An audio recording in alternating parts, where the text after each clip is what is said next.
everyone, short video but epic news. And remember to subscribe if you haven't already for more car related stuff. I've got a Fiat Coupe outside that's next up on the channel, and a load of other stuff. The Cortina, the Vitesse is going to be making its triumphant return, and of course the 75 and the SD1. So in this video I was supposed to be doing a tribute. I was supposed to be sitting there all sad upstairs in my office and telling you about the fun times we had before she got scrapped. But a brave soul has come forward who is going to fix her. Now, of course, this is the end of my journey with her. However, I do hope to see her again in the future. Of course, I'll be giving him, as many spares as possible to get her up and running again. And that will be absolutely fantastic. Of course, you can see it's just a bit beyond me. And to be quite honest with you, this car was only supposed to be like an interim thing, but I absolutely fell in love with it. It is a real cracker of a car, this. I really did fall in love with it, and it was an epic, epic, epic journey of about a year of just maestroing about. She proved, obviously, that maestros can be cool, maestros can be fun, and proved to me that a car is only as good as its community. And in this case, it's fantastic.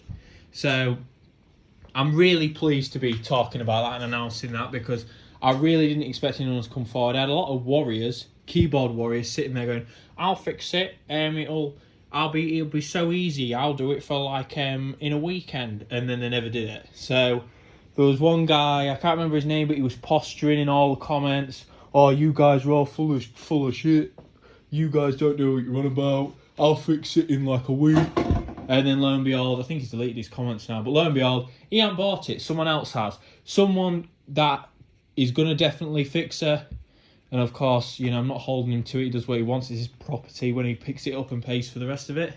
But yeah, the end of the day with these cars is she was only supposed to be temporary to prove, in fact, I originally bought her as a bit of a jive, really, as a bit of a joke, a bit of a jest. I didn't think it would be this good, and I didn't think I'd love it this much, but it's just fantastic. What a fantastic little car. We got her back on the road in the end. We obviously we got her back on the road. We made a lot of videos of maestroing about, and we had a lot of fun. And I'm really hoping someone else can have fun, as much fun as I did in the future, and I'm hoping I can see her again, because she is a fantastic beast. I mean, look at this interior. Lovely Harry Moss stereo. Used to blast things through that with this little adapter of ours. This thing that everyone's perplexed by, that changed the balance between the front and the rear. Obviously, all the other random stuff. This non-standard choke there, choke lever. All the random stuff. A really nice dash as well for a Clipper blue interior over silver. One of the best colour combinations for the Maestro. And really a fantastic interior. And it's just a fantastic car in general. So it ain't over. Don't worry. I'm really happy. I was after selling a whole anyway, and I've always wanted to sell a whole because I don't want to, sit there destroying cars. Obviously.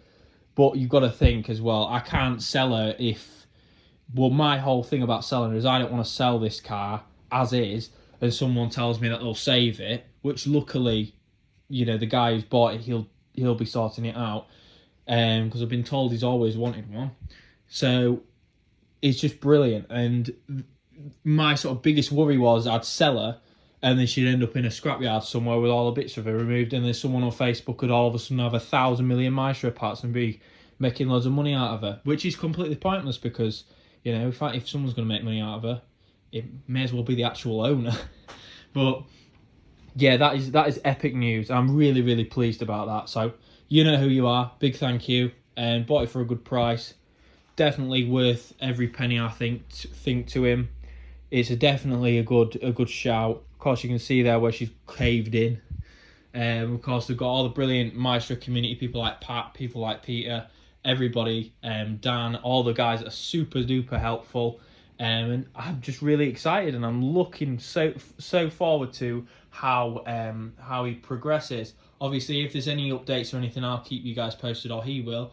If there's any sort of YouTube channel link, I'll put it in an annotation or something. But yeah, I just think it's fantastic.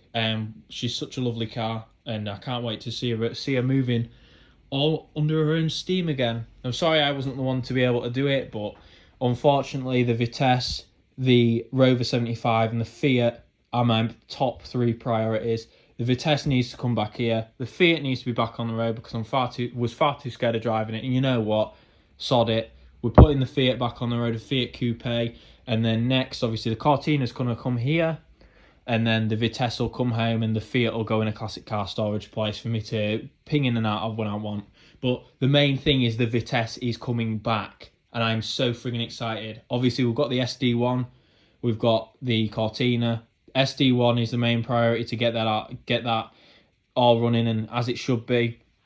And then obviously, when that's done, I'm not sure what we're going to do with it. Probably end up selling it because I do like SD1s, but I don't know. It's never really struck it with me like an 800. The 800 has. The 800 was a car I wanted since college. And since finding out about Rover, obviously the 75, I wanted one of them since I was about 11-year-old. Yeah, I know that. I know, right?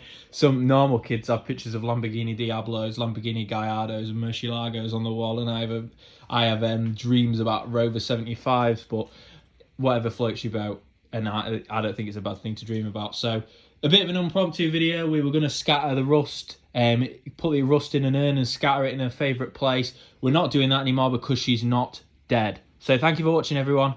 Keep watching. Remember to subscribe for more of not this, because this shan't be happening again, but more car-related things. And obviously, I'm not sure if you guys have seen, but I'll show you the Fiat on axle stands at the minute, because I'm just filming something with it. I'm into the more longer form sort of stuff as well. I don't really want to sit there giving you all 10-minute videos. Obviously, she's all on axle stands and stuff now. If anyone has any tips, by the way, on how to get this bugger off, let me know, because I've tried everything.